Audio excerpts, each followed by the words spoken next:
تو لہٰذا میں یہ کہتا ہوں تو انکار نہیں کر سکتے. اتنا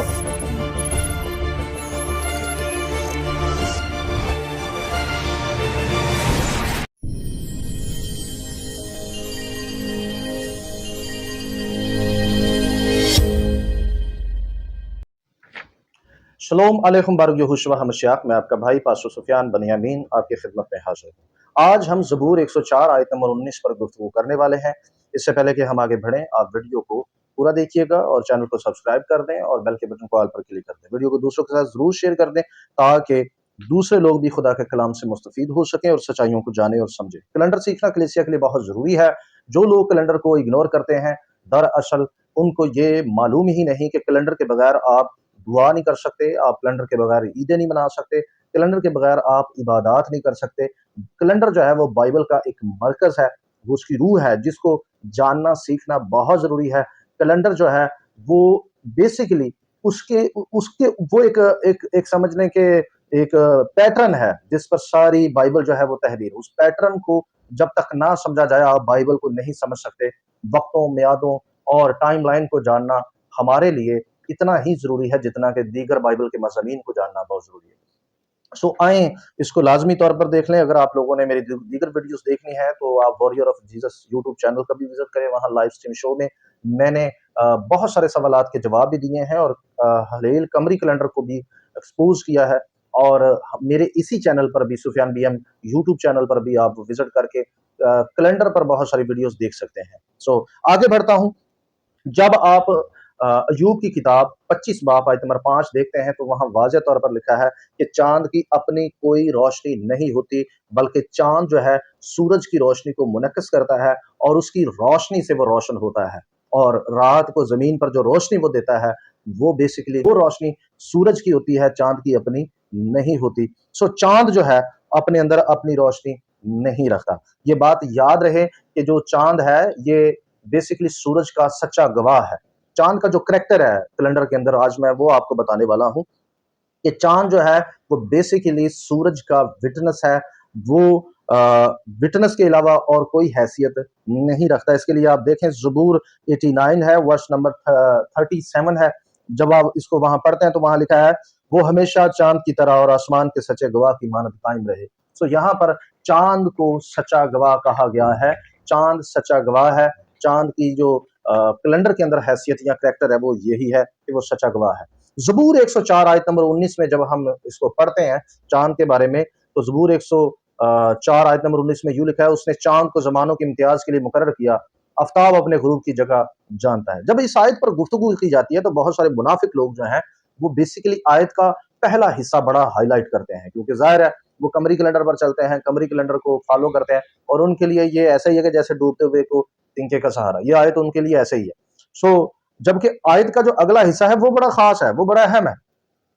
اس پر میں نے بہت ساری ربینیکل ٹیچنگ کی جو ہے وہ بہت ساری آپ لوگوں کو تحریریں بھی لکھ کر دیں اور ربینیکل ٹیچنگ دکھائی، اور سب ربیوں نے یہ کہا کہ اس آیت سے یہ پتہ چلتا ہے کہ سورج جو ہے اس میں کبھی بھی جو ہے موسموں، دنوں اور مہینوں کو امتیاز کرنے میں کبھی بھی جو ہے وہ غلطی نہیں ہوتی، بلکہ چاند جو ہے وہ اکثر اوقات دھوکہ دے جاتا ہے۔ اور اس میں واضح طور پر بتایا گیا ہے تالمود کے اندر کہ ربیوں نے اس بات کی شہادت دی ہے کہ چاند سے عیدیں منانے کی وجہ سے کئی دفعہ عید آگے پیچھے ہوئی ہے، تو آپ کیسے امتیاز کر سکتے؟ کبھی نہیں امتیاز کر سکتے۔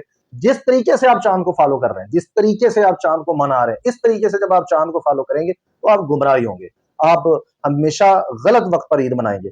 سو لہٰذا اس آیت میں جو چاند کے لیے جو بات کہی گئی ہے وہ کس تناظر میں کہی گئی ہے، اس کا ریزن کیا ہے، اس آیت کی درست تفسیر کیا ہے؟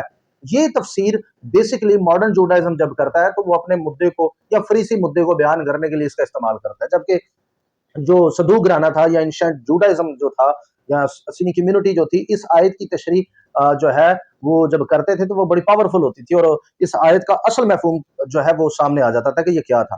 اس کے علاوہ ایک اور ثبوت کے ساتھ اس آیت کی تشریح بڑی کلیئر ہو جاتی ہے۔ جب آپ ہنوح کی پہلی کتاب پڑھتے ہیں تو وہ ہمیں بتاتی ہے کہ سال میں 2 بار چاند جو ہے اسی دروازے یا اسی برج سے سورج کے ساتھ چاند موسم کی گواہی دیتا ہے، جیسے سورج داخل ہوتا ہے اس گیٹ کے اندر ویسے ہی چاند اس کے اندر داخل ہوتا ہے، اس برج کے اندر۔ یعنی پہلے آگے سورج داخل ہوتا ہے پھر چاند داخل ہوتا ہے، اور اس طرح سے وہ چاند جو ہے سورج کی گواہی دیتا ہے. ایک ہی گیٹ میں جو ہے دونوں جو ہیں داخل ہوتے ہیں، پہلے سورج پھر چاند، اور وہاں سے پہلا منتھ یعنی نسان کا مہینہ، ابیب کا مہینہ شروع ہوتا ہے. اور جو صدوق رانے کی جو کیلنڈر ہے، صدوق رانے کا جو کیلنڈر جو ہیکل میں استعمال ہوتا تھا، اس کیلنڈر کو ماننے والے جو ربائی ہیں وہ اکثر کہتے ہیں کہ اگر چاند پہلے منتھ میں یعنی موسم بہار میں چوتھے برج میں سورج کے ساتھ چاند داخل نہ ہو تو کوئی بھی عید اپنے مقررہ وقت پر نہیں آئے گی. یعنی جب چاند سورج کے ساتھ چوتھے برج میں داخل ہوتا ہے ایکوینیکس پر، تو جناب اس سے تمام کیلنڈر کے تہوار، پورے سال کے تہوار اپنی اپنی جگہ پر مقرر ہو جاتے ہیں، اپنی اپنی جگہ پر تعین ان کا ہو جاتا ہے، اور یوں پورا سال کا شیڈول ایک بن جاتا ہے صرف چاند کا سورج کے ساتھ اس برج میں داخل ہونے سے.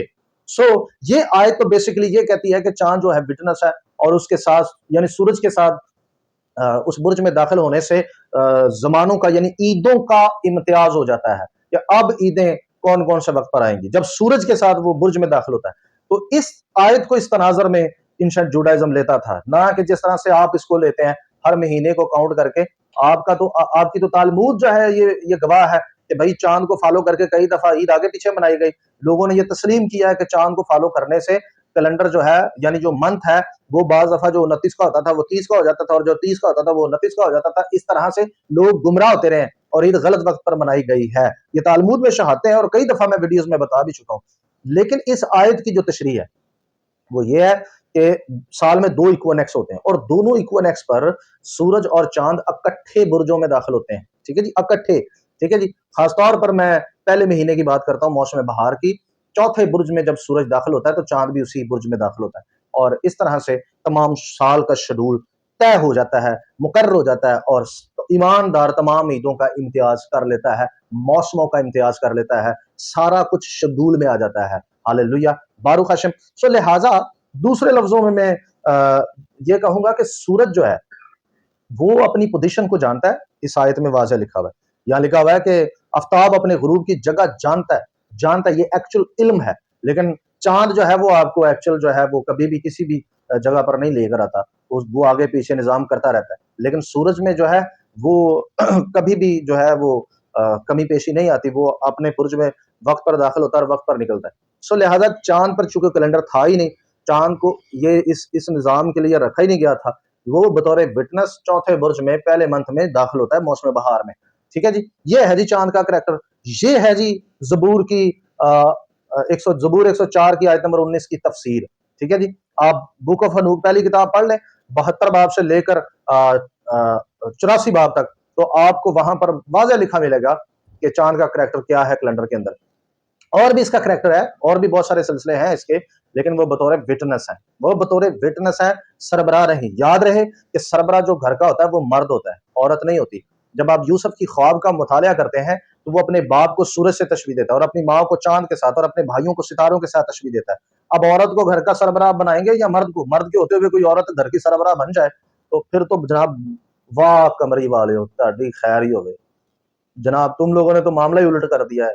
ہلیل قمری کیلنڈر کو فالو کرنے والے عورت دے پیچھے لگے رہے. کو خیال کرو، عورت مددگار ہوندی ہے، مرد دی وٹنس ہوندی ہے. بائبل سے بھی لکھا ہے، وہی سلسلہ آسمان کی سیٹنگ میں ہے، آسمان کے کیلنڈر میں ہے. آپ لوگوں نے اپنا کوئی نیا کٹا کھولا ہوا ہے، الگ سے کوئی دھونی دکھائی ہوئی ہے. مہربانی کریں عقل کے ناخن لیں اور صحیح طریقے پر صحیح جگہ پر آئیں اور لوگوں کو گمراہ کرنا بند کریں. خدا آپ کے ساتھ ہو. عزیزو، اگر آپ کو یہ ویڈیو آپ کے لیے یہ ویڈیو کا مواد اچھا ہے تو آپ اس ویڈیو کو غور سے سن لیں، دوبارہ سن لیں، اس کو نوٹ کر لیں.